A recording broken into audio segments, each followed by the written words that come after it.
اس روز حضرت عائشہ کے اونٹ کی حفاظت کے لیے سب سے آخر میں ظفر بن الحارث نے جنگ کی۔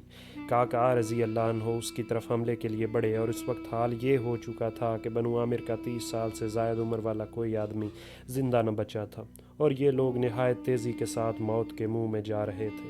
حضرت قعقاع نے بجیر بن دلجہ سے کہا، اپنی قوم کو بچا لو اور اونٹ کو فوراً ذبح کر دو، ورنہ یہ سب ختم ہو جائیں گے اور ام المومنین بھی ختم ہو جائیں گی۔ اے آل ذبح، اے عمر بن دلجہ، میرے پاس آؤ اور میری بات مان لو۔ عمر بن دلجہ: کیا میرے لیے اس وقت تک امان ہے جب تک کہ یہ کام کر کے نہ لوٹوں؟ قعقاع رضی اللہ عنہ: ہاں۔ عمر بن دلجہ نے آگے بڑھ کر اونٹ کی پنڈلی کاٹ دی اور اونٹ ایک بازو پر گر پڑا اور تیزی سے گھومنے لگا۔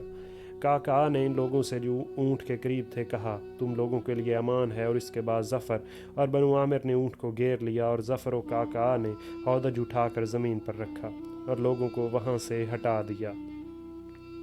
جب شام ہو گئی اور علی آگے بڑھے اور اونٹ اور اس کے گرد جو لوگ تھے انہیں گھیر لیا اور بجیر بن دجلہ نے اونٹ کو ذبح کر دیا، حضرت علی نے ان لوگوں سے فرمایا، تمہیں امان ہے۔ لوگوں نے ایک دوسرے سے ہاتھ روک لیے اور جنگ ختم ہو گئی۔ حضرت طلحہ جنگ جمل کے روز کہہ رہے تھے، اے اللہ، میری جان کا بدلہ عثمان کو دے دیجئے تاکہ وہ راضی ہو جائیں۔ پھر وہ میدان میں کھڑے ہی تھے کہ ایک تیر آیا اور ان کے گھٹنے میں داخل ہو گیا۔ طلحہ اپنی جگہ ڈٹے رہے حتیٰ کہ ان کا موزہ خون سے بھر گیا۔ جب کھڑا ہونا دشوار ہو گیا تو اپنے غلام سے فرمایا، مجھے اپنے پیچھے بٹھا لو اور مجھے ایسی جگہ لے چلو جہاں مجھے کوئی پہچاننے والا نہ ہو۔ میں نے آج کی طرح کوئی بوڑھا ایسا نہیں دیکھا جس کا خون اس طرح ضائع ہوا ہو۔ غلام نے انہیں اپنے پیچھے سوار کیا اور انہیں لے کر بصرہ کے ایک ٹوٹے ہوئے مکان میں پہنچا اور اس مکان کے صحن میں طلحہ کو لٹا دیا۔ اسی مکان میں حضرت طلحہ کا انتقال ہوا اور بنی سعد کے علاقے میں دفن کیے گئے۔ حضرت علی کے ساتھ جنگ جمل میں جو اہل کوفہ شریک تھے ان میں سے 1/3 قبیلہ ربیہ کے افراد تھے۔ حضرت علی جب دستے مقرر فرما رہے تھے تو مضر کے مقابلے میں مضر کو، اور ربیہ کے مقابلے میں ربیہ کو، اور یمن کے مقابلے میں اہل یمن کو رکھا۔ بنو سوہان نے عرض کیا، اے امیر المومنین، ہمیں مضر کے مقابلے کی اجازت دیجیے۔ حضرت علی نے اسے منظور کر لیا۔ کسی نے زید بن سوہان سے کہا، تو نے آخر یہ بات کیوں پسند کی کہ تو مضر سے مقابلہ کرے اور اونٹ کی طرح حملہ آور ہو؟ کیا تجھے وہاں موت کھینچ لیے جا رہی ہے؟ تم ہمارے ہاں چلے آؤ۔ زید: میں تو خود موت کا خواہش مند ہوں۔ الغرض زید اسی وقت مارے گئے اور صعصع بھی مارا گیا۔ سری نے شعیب ابن صعصع عمر بن جاوان کے حوالے سے جریر بن اشرس کا یہ بیان ذکر کیا ہے کہ اس روز دن کے آغاز میں طلحہ اور زبیر کی وجہ سے جنگ چلتی رہی۔ اس کے بعد طلحہ اور زبیر کے لشکر کو شکست ہو گئی۔ حضرت عائشہ صلح کی خواہش مند تھیں، لیکن انہیں لوگوں نے پریشانی میں ڈال دیا۔ مضر نے انہیں دیکھ کر گھیرے میں لے لیا اور بھاگتے ہوئے لوگ بھی جنگ کے لیے ٹکرا گئے۔ باقی تمام دن حضرت عائشہ اور علی میں جنگ جاری رہی۔ کعب بن ثور نے حضرت عائشہ سے قرآن لیا اور دونوں لشکروں کے درمیان کھڑے ہو کر لوگوں کو اللہ کی قسم دی کہ وہ آپس میں خون نہ بہائیں۔ اس کے بعد اپنی ذرہ اتار کر نیچے پھینک دی اور اپنی ڈھال کو توڑ دیا، لیکن علی کے ساتھیوں نے اس پر تیروں کی بارش کر دی اور اسے قتل کر دیا۔ پھر کوئی مہلت دیے بغیر عائشہ رضی اللہ عنہ پر حملہ کر دیا اور جنگ شروع ہو گئی۔ اس طرح حضرت عائشہ کے سامنے سب سے پہلے کعب بن ثور شہید ہوئے۔ حضرت قعقاع کا بیان ہے کہ جنگ جمل کے روز دونوں لشکروں کے درمیانی حصے نے جنگ کی۔ ایسی جنگ میں نے کبھی نہ دیکھی تھی۔ ہم لوگ اپنے پہلوؤں پر ٹیک لگا کر نیزوں سے اس کی مدافعت کر رہے تھے، اور لشکر عائشہ کا بھی یہی عالم تھا، حتیٰ کہ اگر آدمی لاشوں پر چلنا چاہے تو چل سکتا تھا۔ عبداللہ بن سنان الکاہلی کا یہ بیان ہے کہ جنگ جمل کے روز پہلے ہم نے تیروں سے جنگ کی، جب وہ ختم ہو گئے تو نیزے سنبھال لیے، حتیٰ کہ نیزے بھی ہمارے اور ان کے سینوں سے پار ہوتے ہوتے کند ہو گئے، اور ان کا یہ عالم ہو گیا کہ اگر ان پر گھوڑا چلنا چاہے تو چل سکتا تھا۔ حضرت علی نے اس وقت للکار کر کہا، اے مہاجرین کی اولاد، تلواریں سنبھال لو۔ محمد بن ابی بکر اور عمار بن یاسر اونٹ کے ذبح ہونے کے بعد حضرت عائشہ کے پاس پہنچے اور ان کے ہودج کی رسیاں کاٹیں اور ان کا ہودج اٹھا کر ایک طرف رکھ دیا۔ بعد میں حضرت علی نے حکم دیا کہ حضرت عائشہ کو بصرہ لے جایا جائے۔ یہ دونوں انہیں بصرہ لے گئے اور عبداللہ بن خلف الخزاعی کے مکان میں انہیں ٹھہرایا۔ سری نے شعیب اور سیف کے حوالے سے محمد اور طلحہ کا یہ بیان ذکر کیا ہے کہ جنگ کے بعد حضرت علی نے ایک جماعت کو حکم دیا کہ مقتولین کے درمیان سے حضرت عائشہ کا ہودج اٹھا لیا جائے۔ کاکا اور زمز بن الحارث نے پہلے ہی ہودج اونٹ پر سے اتار کر اونٹ کے ایک طرف رکھ دیا تھا۔ حضرت علی کے اس حکم کے بعد محمد بن ابی بکر ایک جماعت کے ساتھ ہودج کے قریب پہنچا اور ہودج کے اندر اپنا ہاتھ ڈالا۔ حضرت عائشہ: یہ کون ہے؟ محمد: آپ کا نیک بھائی۔ حضرت عائشہ: نہیں بلکہ نافرمان بھائی۔ عمار بن یاسر نے کہا: اے میری ماں، آج آپ نے اپنے بیٹوں کی جنگ کیسی پائی؟ حضرت عائشہ: تو کون ہے؟ عمار: آپ کا نیک بیٹا عمار ہے۔ حضرت عائشہ: میں تیری ماں نہیں ہوں۔ عمار: کیوں نہیں؟ خواہ آپ برا کیوں نہ مانیں۔ حضرت عائشہ: اگر تم کامیاب ہو گئے تو اس پر فخر کر رہے ہو، حالانکہ جیسا تم نے دوسروں کو نقصان پہنچایا ویسا ہی تمہیں بھی نقصان پہنچا ہے۔ افسوس، خدا کی قسم، جن کی عادات اس قسم کی ہوتی ہیں وہ تو کبھی کامیاب نہیں ہوتے۔ اس گفتگو کے بعد لوگوں نے ہودج اٹھا کر ایک جگہ رکھ دیا جہاں قریب میں کوئی آدمی نہ تھا۔ حضرت عائشہ کا ہودج ایسے معلوم ہو رہا تھا کہ ایک پرندہ ہے جس کے پر نکل آئے ہوں۔ جب ہودج علیحدہ علیحدہ رکھ دیا گیا تو عین بن زبیہ المجاشی خاموشی کے ساتھ ہودج کے قریب پہنچا اور ہودج کے اندر جھانکا۔ حضرت عائشہ: کون ہے؟ اللہ تجھ پر لعنت کرے۔ عین نے چلا کر کہا: خدا کی قسم، آج میں نے حمیرہ کو دیکھ لیا ہے۔ حضرت عائشہ: اللہ تعالیٰ تیرا پردہ چاک کرے، تیرے ہاتھ کاٹے اور تجھے ننگا کرے۔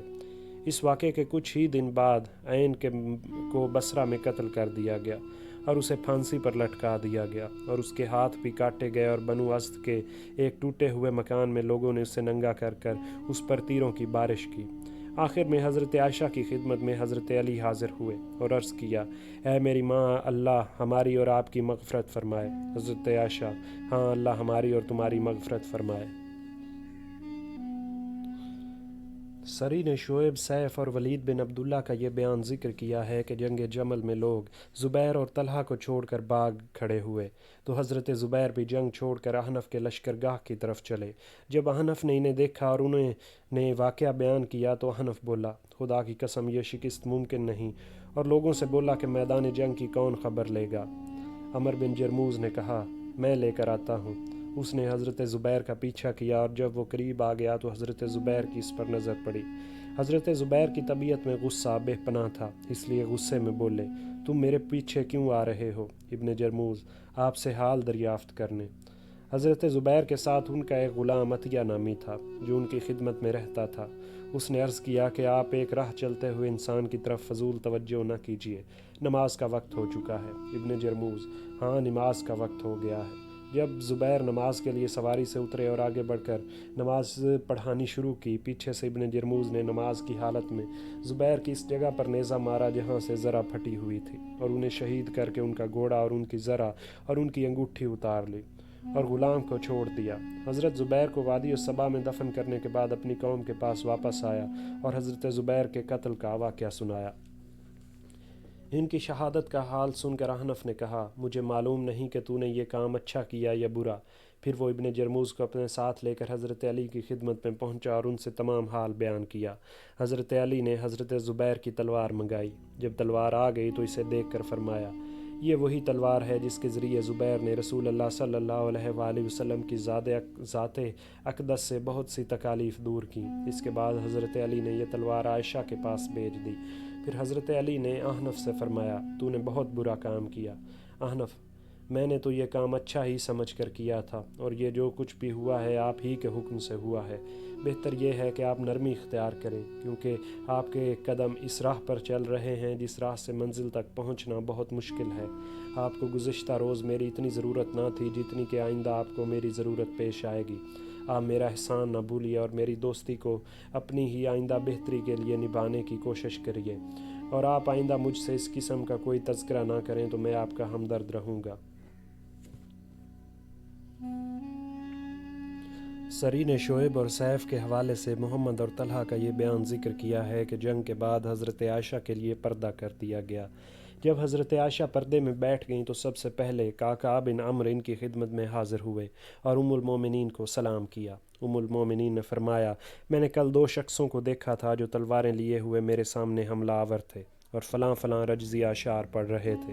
کیا تم انہیں پہچانتے ہو؟ کہا جی ہاں، وہ شخص جو یہ کہہ رہا تھا کہ ہم جانتے ہیں کہ آپ بہت نامہربان ماں ہیں۔ خدا کی قسم اس شخص نے جھوٹ بولا۔ ہم جانتے ہیں کہ آپ بہت نیک ماں ہیں، لیکن کوئی آپ کی اطاعت نہیں کرتا۔ حضرت عائشہ: کاش میں آج سے 20 سال قبل مر گئی ہوتی۔ کہا حضرت عائشہ کے پاس سے نکل کر حضرت علی کے پاس پہنچے اور انہیں بتایا کہ حضرت عائشہ نے یہ سوال کیا تھا۔ حضرت علی: آخر وہ 2 شخص کون تھے؟ کہا اس میں سے ایک تو ابو حالہ تھا جو آپ کا ساتھی ہے۔ حضرت علی: کاش میں اس واقعے سے 20 سال پہلے مر گیا ہوتا۔ غرض حضرت عائشہ اور حضرت علی دونوں نے ایک ہی بات کہی۔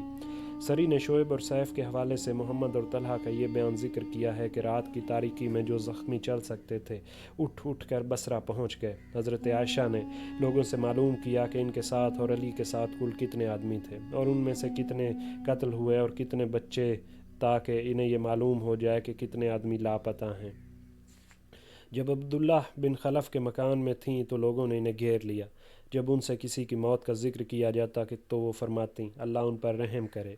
ان کے کسی ساتھی نے سوال کیا کہ ایسے لوگوں پر اللہ کیسے رحم فرمائے گا؟ حضرت عائشہ نے جواب میں فرمایا کیونکہ رسول اللہ صلی اللہ علیہ وآلہ وسلم نے ارشاد فرمایا تھا کہ فلاں جنت میں جائے گا اور فلاں جنت میں جائے گا۔ حضرت علی فرماتے ہیں کہ مجھے امید ہے کہ جس شخص کا دل ان لوگوں کی طرف سے صاف ہوگا اللہ تعالیٰ اسے جنت میں داخل فرمائیں گے۔ حضرت علی کا یہ ارشاد ہے کہ نبی کریم صلی اللہ علیہ وآلہ وسلم پر جتنی آیات نازل ہوئیں ان تمام آیات سے زیادہ آپ صلی اللہ علیہ وآلہ وسلم اللہ تعالیٰ کے اس حکم کے نازل ہونے پر خوش ہوئے، اور تمہیں جو بھی مصیبت پہنچتی ہے تو وہ تمہارے اعمال کا نتیجہ ہوتی ہے، اور بہت سی چیزیں تو اللہ تعالیٰ معاف کر دیتا ہے۔ اس آیت کے نازل ہونے پر نبی کریم صلی اللہ علیہ وآلہ وسلم نے ارشاد فرمایا مسلمانوں کی جان پر دنیا میں جو بھی مصیبت آتی ہے وہ اس کے گناہوں کی وجہ سے آتی ہے، اور ان میں سے بہت سے گناہ تو اللہ تعالیٰ معاف فرما دیتا ہے، اور دنیا میں اسے جو بھی تکلیف پہنچتی ہے اور اس کے لیے کفارہ اور مغفرت کا سبب ہوتی ہے، جس کی قیامت کے روز کوئی سزا نہ ملے گی، اور جو کچھ اللہ عز و جل نے دنیا میں معاف فرما دیا وہ معاف ہو چکا، کیونکہ اللہ تعالیٰ کسی گناہ کو معاف کرنے کے بعد اس پر سزا نہیں دیتا۔ حضرت علی 3 روز تک لشکر گاہ میں ٹھہرے رہے اور بصرہ میں قیام نہیں کیا، کیونکہ لوگ اپنے اپنے مقتولین کو تلاش کر کے دفن کر رہے تھے۔ حضرت علی نے بھی تمام مقتولین کا چکر لگایا۔ جب کعب بن ثور کی لاش پر سے ان کا گزر ہوا تو ایک جماعت سے مخاطب ہو کر فرمایا تم لوگ یہ کہتے تھے کہ ان کے ساتھ بے وقوف لوگ آئے ہیں، حالانکہ یہ تو ایک عالم کی لاش ہے۔ جب حضرت علی حضرت عبد الرحمن بن عطاب کی لاش پر سے گزرے تو فرمایا یہ تو قریش کے سردار ہیں، لوگ ان پر جان دیتے تھے اور سب ان کے پیچھے نماز پڑھنے کے لیے متحد تھے۔ حضرت علی جس لاش پر سے بھی گزرتے اس کے بارے میں کچھ نہ کچھ ضرور فرماتے، اور لوگوں سے مخاطب ہو کر فرمایا جو لوگ یہ کہتے ہیں کہ حضرت عائشہ کے ساتھ صرف فتنہ پرداز لوگ ہیں وہ غلط کہتے ہیں، یہ مرنے والا شخص تو نہایت عابد اور مجتہد آدمی ہے۔ اس کے بعد حضرت علی نے تمام مقتولین کوفہ اور مقتولین بصرہ کی نماز جنازہ پڑھائی، اور دونوں طرف کے قریشی لوگوں کی بھی۔ یہ قریشی مدینہ اور مکہ کے رہنے والے تھے، اور اطراف میں ایک بڑی قبر میں سب کو دفن کر دیا گیا۔ جنگ جمل میں اونٹ کے ارد گرد لڑتے ہوئے 10,000 آدمی مارے گئے۔ ان میں آدھے حضرت عائشہ کے ساتھی تھے اور حضرت علی کے آدھے ساتھی تھے۔ قبیلہ ازد کے 2,000، یمن کے 500، مصر کے 2,000، بنو قیس کے 500، بنو تمیم کے 500، بنو ضباء کے 1,000، بنو بکر بن وائل کے 500 آدمی مارے گئے۔ ایک روایت یہ بھی ہے کہ پہلی جنگ میں بصرہ کے 5,000 آدمی مارے گئے، اور اس کے بعد دوسری جنگ میں 5,000 آدمی مارے گئے۔ اس طرح بصرہ کے مقتولین کی تعداد 10,000 تھی۔ 5,000 کوفی بھی مارے گئے۔ بنو عدی کے 70 قاری قرآن قتل ہوئے۔ بنو عدی کے نوجوان اور وہ لوگ اس کے علاوہ تھے جو قاری نہ تھے۔ حضرت عائشہ فرماتی ہیں کہ جب تک بنو عدی کی آوازیں آتی رہیں مجھے کامیابی کی امید رہی۔ سری نے شعیب اور سیف کے حوالے سے محمد اور طلحہ کا یہ بیان ذکر کیا ہے کہ حضرت علی پیر کے روز بصرہ میں داخل ہوئے، پہلے مسجد میں نماز پڑھائی اور نماز پڑھی، لوگ ان کے پاس جمع ہوئے، پھر حضرت علی اپنے خچر پر سوار ہو کر حضرت عائشہ کی خدمت میں گئے اور عبداللہ بن خلف کے مکان پر پہنچے۔ یہ بصرہ کا سب سے بڑا مکان تھا۔ جب حضرت علی یہاں پہنچے تو عورتوں کو روتے دیکھا۔ یہ خلف کے بیٹے عبداللہ اور عثمان پر رو رہی تھیں، اور صفیہ بنت الحارث کو بھی منہ ٹانپے روتے دیکھا۔ جب صفیہ نے حضرت علی کو دیکھا تو ان سے بولی، اے علی اپنے دوستوں کے قاتل، اے جماعت میں تفرقہ پیدا کرنے والے، اللہ تعالیٰ تیرے بیٹوں کو بھی اسی طرح یتیم کرے جس طرح تو نے عبداللہ بن خلف کے بیٹوں کو یتیم بنا دیا ہے۔ حضرت علی نے اس کی بات کا کوئی جواب نہ دیا اور آگے بڑھتے گئے اور حضرت عائشہ کی خدمت میں پہنچے۔ انہیں سلام کیا اور بیٹھنے کے بعد فرمایا، مجھے صفیہ نے برا بھلا کہا ہے، میں نے اسے بچپن کے بعد آج دیکھا ہے۔ جب حضرت علی باہر نکلنے لگے تو حضرت عائشہ نے صفیہ سے حضرت علی کی شکایت بیان کی۔ حضرت علی نے اپنا خچر روک کر دروازوں کی جانب اشارہ کر کے فرمایا، میری طبیعت یہ چاہتی ہے کہ ان بند کمروں کے دروازوں کو کھول کر جو لوگ ان میں چھپے ہوئے ہیں انہیں قتل کر دوں۔ ہاں، میری طبیعت یہی چاہتی ہے کہ میں انہیں قتل کر دوں۔ ان کمروں میں زخمی چھپے تھے جنہوں نے حضرت عائشہ کی پناہ لی تھی۔ اس جملے سے حضرت علی کا مقصد یہ تھا کہ صفیہ کو بتا دیں کہ مجھے تمہاری اس حرکت کا علم ہے، لیکن تب بھی میں نے ان سے بے پرواہی اختیار کی، اور یہ سن کر صفیہ خاموش ہو گئیں اور حضرت علی باہر تشریف لے گئے۔ جب حضرت علی باہر نکلنے لگے تو حضرت عائشہ نے صفیہ سے حضرت علی کی شکایت بیان کی۔ حضرت علی نے اپنا خچر روک کر دروازوں کی جانب اشارہ کر کے فرمایا، میری طبیعت یہ چاہتی ہے کہ ان بند کمروں کے دروازوں کو کھول کر جو لوگ اس میں چھپے ہوئے ہیں انہیں قتل کر دوں۔ ہاں، میری طبیعت یہی چاہتی ہے کہ میں انہیں قتل کر دوں۔ ان کمروں میں زخمی چھپے ہوئے تھے جنہوں نے حضرت عائشہ کی پناہ لی تھی۔ اس جملے سے حضرت علی کا مقصد یہ تھا کہ صفیہ کو بتا دیں کہ مجھے تمہاری اس حرکت کا علم ہے، لیکن تب بھی میں نے ان سے بے پرواہی اختیار کی۔ یہ سن کر صفیہ خاموش ہو گئیں اور حضرت علی باہر تشریف لے گئے۔ جب حضرت علی باہر نکلے تو ایک ازدی بولا، خدا کی قسم ہم اس عورت کو ضرور قتل کر دیں گے۔ یہ سن کر حضرت علی کو غصہ آیا اور فرمایا، خبردار، نہ تو کسی کی پردہ دری کرو اور نہ کسی مکان میں داخل ہو اور نہ کسی عورت کو تکلیف پہنچاؤ، اگرچہ وہ تمہاری توہین کرے، تمہارے امراء اور نیک لوگوں کو برا کہے، کیونکہ عورت کمزور ہوتی ہے۔ ہمیں تو مشرکہ عورتوں پر بھی ہاتھ اٹھانے سے روکا گیا تھا، اور جو شخص عورت پر ہاتھ اٹھاتا یا اسے مارتا ہے تو لوگ اس کی اولاد کو طعنہ دیا کرتے تھے کہ تیرے باپ نے فلاں عورت کو مارا تھا۔ خبردار، اگر مجھے یہ معلوم ہوا کہ تم میں سے کسی نے کسی عورت کو اس لیے تکلیف پہنچائی کہ اس نے تمہیں کچھ کہا ہے اور تمہاری آبرو ریزی کی ہے تو میں تمہیں انتہائی بدترین سزا دوں گا۔ سری نے شعیب اور سیف کے حوالے سے محمد اور طلحہ کا یہ بیان ذکر کیا ہے کہ حضرت علی نے حضرت عائشہ کی روانگی کے لیے جن چیزوں کی ضرورت تھی مہیا کر دیں، سواری اور سامان اور سفر اور خرچ وغیرہ، اور جو لوگ مکہ سے حضرت عائشہ کے ساتھ آئے تھے ان میں سے جو بچ گئے تھے وہ بھی حضرت عائشہ کے ساتھ گئے، اور ان میں صرف وہ لوگ باقی رہ گئے جنہوں نے بصرہ میں قیام پسند کیا اور بصرہ کی معروف 40 عورتوں کو ساتھ کیا اور محمد سے فرمایا، اپنی بہن کی روانگی کی تیاری کرو۔ حضرت عائشہ کو بھی اطلاع مل گئی تھی۔ جب سفر کا دن آیا تو حضرت علی حضرت عائشہ کی خدمت میں حاضر ہوئے اور انہیں رخصت کرنے کے لیے کھڑے ہو گئے۔ لوگ بھی حاضر تھے اور حضرت عائشہ باہر تشریف لائیں اور لوگوں نے رخصت کیا۔ سفر کے وقت حضرت عائشہ نے لوگوں سے فرمایا، اے میرے بیٹے، ہم جلد بازی میں ایک دوسرے کے خلاف کھڑے ہو گئے، آئندہ ہمارے ان اختلافات کے باعث کوئی شخص ایک دوسرے پر زیادتی نہ کرے۔